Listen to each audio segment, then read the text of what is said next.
PYQ repeat होतात. त्याचं उदाहरण म्हणजे 2020चा हा प्रश्न तुम्ही बघितला आहे, त्याच्यामध्ये केसी वियर यांचं मत विचारलंय संघराज्याविषयी. त्याच्यानंतर आता लेटेस्ट कंबाईन 2023च्या मेन्सला सेम प्रश्न विचारलेला आहे, थोडा फॉर्मॅट चेंज करून.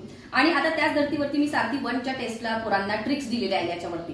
तर त्याच्यामध्ये ग्रँडविल ऑस्टिन यांचं काय म्हणणं आहे, सहकारी संघराज्य. कसं लक्षात ठेवायचं, ग्रँडविल ऑस्टिन, ग्रँड आपण ग्रँड ओपनिंग, ग्रँड सिरोमनी कधी होते हे, तर कोणाच्या सहकार्याने होते, म्हणून ग्रँडविल ऑस्टिन यांचं सहकारी संघराज्य. त्याच्यानंतर एखादी मोरी जर बांधली असेल, आपण म्हणतो ना मोरिस जोन्स यांचं काय म्हणणं आहे, तर वाटाघाटीचे संघराज्य. म्हणून किती वाटाघाटीच्या ठिकाणी तू मोरी बांधली रे, ठीक आहे, असं लक्षात ठेवायचं. त्याच्यानंतर आयवर जेनिंग्स यांचं म्हणणं काय आहे, तर एकात्मतेकडे झुकणारा संघराज्य. म्हणजे जसं आपण म्हणतो हा आयवर गेलेला आहे, हा बाबावर गेलेला आहे, म्हणजे काय त्याचे गुण तिकडे थोडे झुकणारे असतात, ठीक आहे. आणि सगळ्यात महत्त्वाचं केसी वियर यांच्यावर 3 वेळा प्रश्न रिपीट आहे, ते म्हणजे त्यांचं काय म्हणणं आहे, केसी म्हणजे थोडं कन्फ्युजन असं तुम्ही लक्षात ठेवा. तर त्यांचं म्हणणं आहे की स्वरूपाने संघराज्य आहे, पण आशयाने एकात्मिक अशा प्रकारची आपली संघराज्य प्रणाली आहे. तर म्हणजे कन्फ्युजन ज्या ठिकाणी आहे त्याला तुम्ही केसी असं लक्षात ठेवा.